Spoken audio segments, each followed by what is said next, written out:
sign, Cancer, Pisces, and Scorpio. Tingnan po natin ano ba ang inyong gabay kapalaran. Okay, so water sign.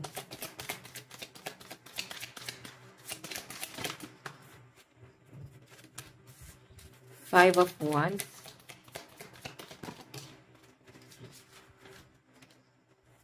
Okay. So, water sign, may nakikita ako ditong pagtatalo. Okay? Pero nakikita ko rin sa inyo guys yung pag-iwas. Pag-iwas mo sa gulo, mas pinipili siguro ng iba sa inyo na wag na makisali sa gulo ng ibang tao. Kung family problem to guys, wala kang magawa eh. Parang feeling mo guys, laging may hadlang sa pag-akyat mo. Parang ganon, sa paghakbang mo pa tungo dun sa goal mo sa buhay. Para bang ang umihila mismo sa inyo guys, family. Yun yung nakikita ko. And may sagutan na yan, may nakakaalitan ba kayo dahil sa pera guys? Water sign, may nakikita ko ditong problema sa inyo. Mari meron kang pinagdadaanan ngayon. Maring nakukulangan ka rin guys sa support or moral support. Hindi mo guys makuha sa family or sa taong pinapahalagahan mo ngayon. Okay, kasi naka-reverse to guys, no? Tignan natin. Okay.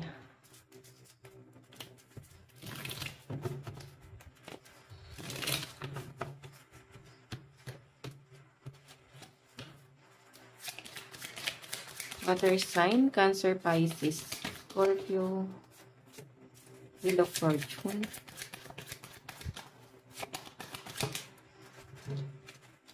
Okay, the Fool.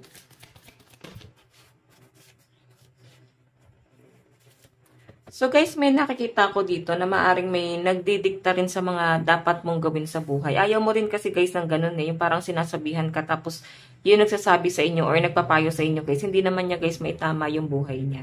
Siguro guys sinasabi lang nila yon para hindi mo na guys danasin kung ano yung naging buhay nila. Kasi base sa mga experience nila guys, para maitama mo rin.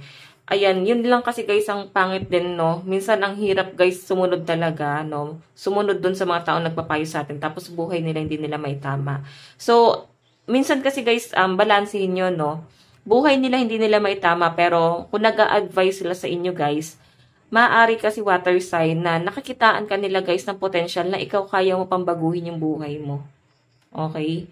So, walang masama guys na makinig sa concern, kung concern man sila sa atin. Walang masama doon. And nakikita ko guys, may mga trauma kayo. Pwedeng mayroon kayong pinagdadaanan dito. Okay, so tignan pa natin guys. Okay, so pagdating sa love life mo,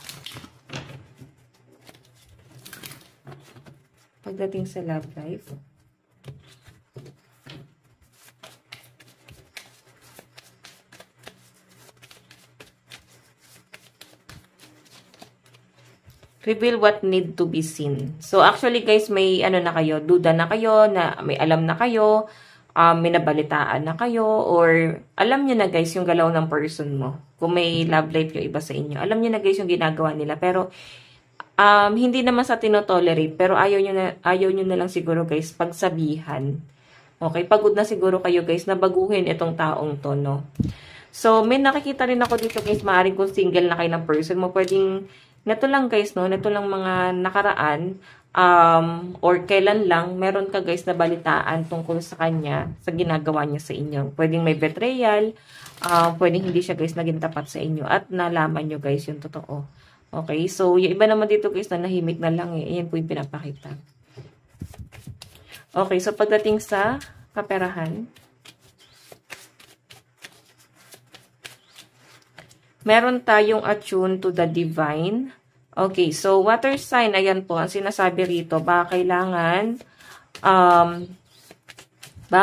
guys, medyo maging ano ka, mapagmasid ka. Okay, maging mapagmasid ka sa mga nangyayari sa paligid mo. Tignan mo guys kung saan ka ba mas napapagastos or kung ano ba yung mas wise, no? So, nakikita ko kasi guys, kalmado naman po ang mga water sign. Siguro may struggle kayo sa pera kasi may mga humihingi ng pera sa inyo. Pwedeng family, marami kang responsibility. Ikaw siguro guys yung breadwinner. Okay, breadwinner ka sa family. Okay, so tignan natin guys, pagdating naman po sa inyong trabaho. Meron tayong be proud of yourself. So, kahit papano guys, meron daw po kayong na-achieve sa buhay. Kahit papano, water sign, may napapatunayan ka eh. Okay? So, wag mo daw masyadong dinadown yung sarili mo. Kailangan maging proud ka pa sa kung ano yung nararating mo sa buhay mo. Okay? So, tingnan pa natin guys. Pagdating naman sa inyong pamilya. Ayan, wala na tayo guys, friend. No? Okay. So, family na lang. Yung mas importante. Okay, pagdating sa family, meron tayong release your blocks. So, maaring may blockages ka talaga, no? Pwedeng isa sa miyembro ng pamilya or kamag-anak. Yung nagiging blockages nyo, guys. Pwedeng tuloy-tuloy pa rin, guys, yung sustento nyo. Kahit na may pamilya na sila or may pamilya ka na, nandun pa rin sa point na parang shoulder mo pa rin sila, guys. Okay, so tignan natin, guys, ang inyong love advice.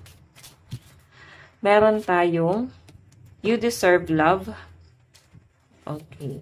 So, alam nyo guys, pag hindi na tama yung direction, no? Hindi na tama yung pinupuntahan mo or yung taong pinahalagahan mo, baka hindi na kayo para dun sa taong yun, guys, no? Piliin nyo, guys, mahalin yung sarili mo. Focus ka muna sa sarili mo. I know, you deserve love. Meron tayong finances and career. So, may nakikita ako dito guys na mas nagpo-focus din yung iba sa inyo or pwedeng parehas kayo ng person mo. Nakapokus po kayo sa mga trabaho nyo.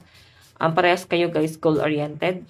Kaya parang hindi nyo rin guys gano'n na tututukan po yung isa't isa. Okay? Hindi na guys masyado na alagaan yung isa't isa. Parang napabayaan. Okay, so guys, possible na ang kadil mo is Scorpio, Pisces, Taurus, and ayan, Scorpio ulit. Advice, tingnan natin advice po. Meron tayong movement. Okay, so, water sign, sa pinapakita sa akin dito, parang kailangan, meron kang gawing action sa sarili mo. Ayan o. Para kahit pa paano guys, may gumaan.